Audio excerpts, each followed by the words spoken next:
2020 was a revolutionary year for New Zealand politics. It was a year everything changed. Boundaries were broken. And what broke these boundaries, do you ask? Something very simple. For the first time under MMP, a party got a majority. But what is MMP?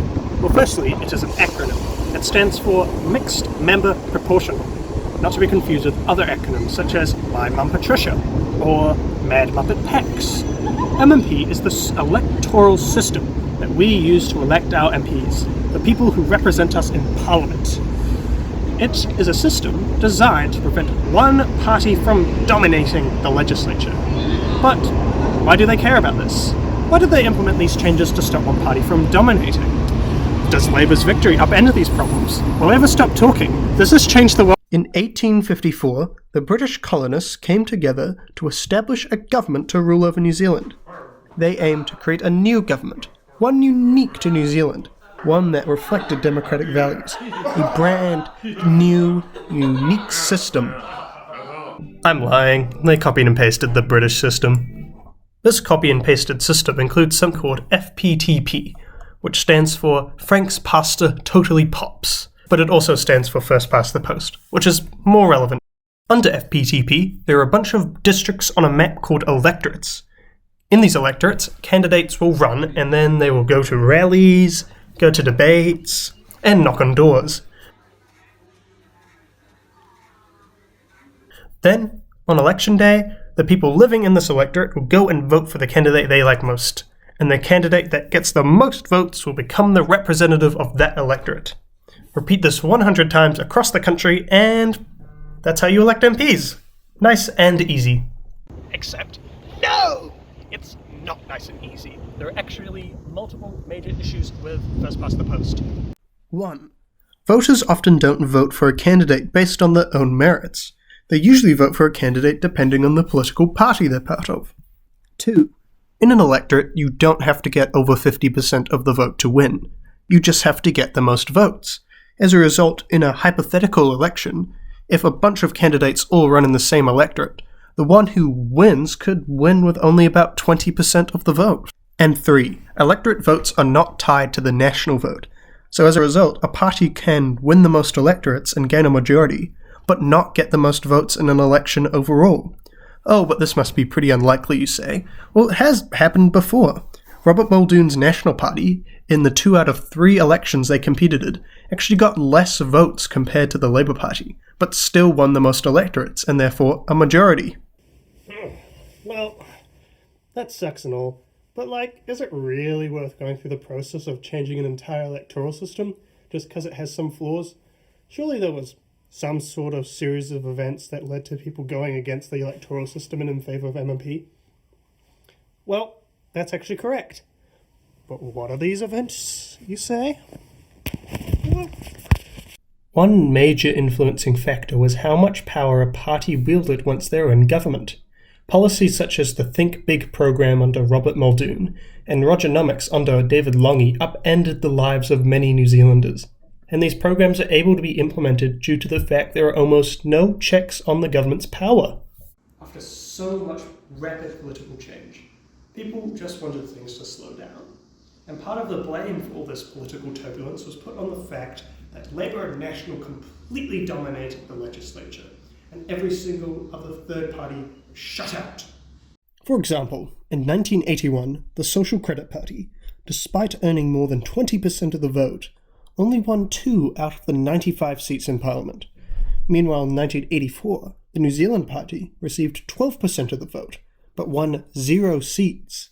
With this context, it became clear why so many New Zealanders wanted a change. Another issue was that under First Past the Post, Parliament was a strongly patriarchal place. Prior to 1996, there had only ever been 36 female MPs. Meanwhile, there had been 2,000 men.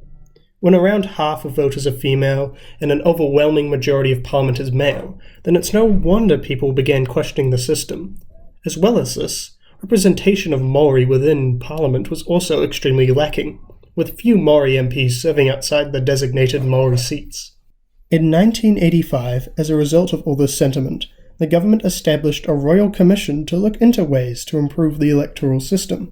It recommended the implementation of MMP, a system that Germany had been using since 1949. In the system, voters cast 2 votes, one for a candidate in their electorate, same as first past the post, but also a party vote, where they vote for a party on its own, rather than a candidate.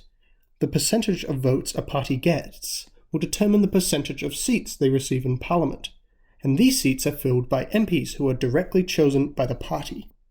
The percentage of votes a party gets will determine the percentage of seats they receive in Parliament, and these seats will be filled by MPs who are chosen by the party themselves. However, despite promising to have a referendum on MMP, after re-election, David Lange's Labour Party just kind of decided not to.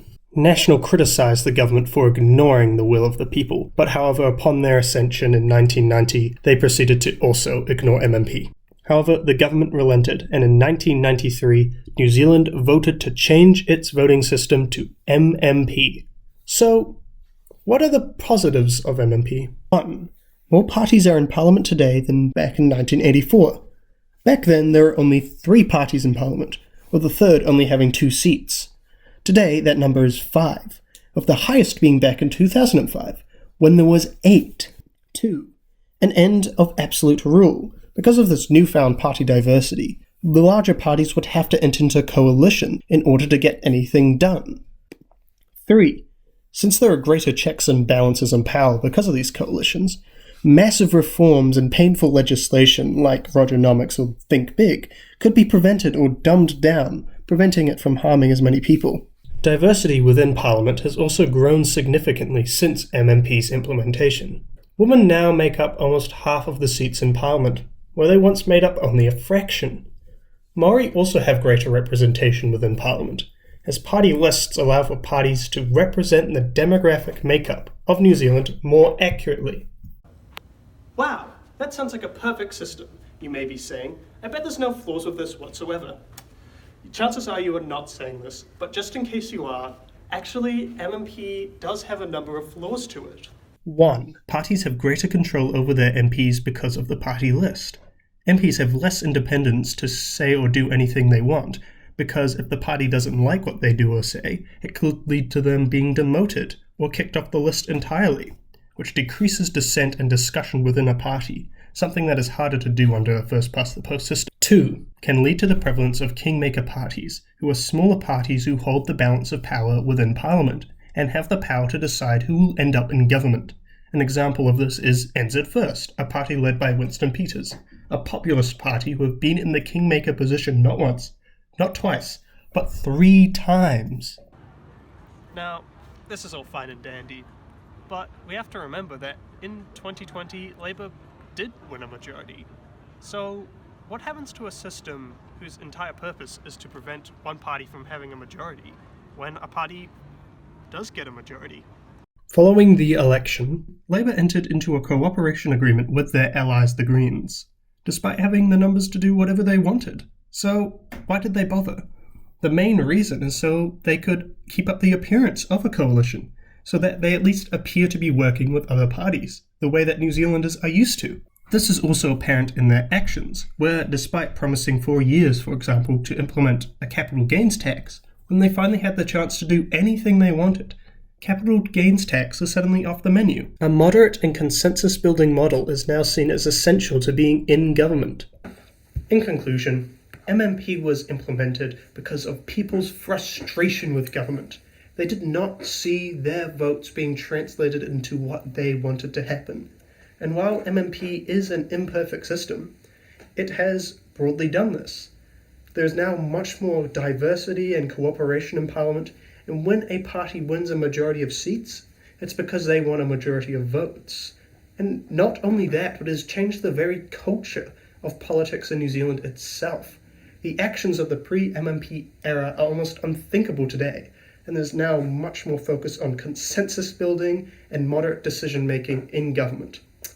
Whether this is a good or bad thing is really a matter of opinion, but most things in politics are.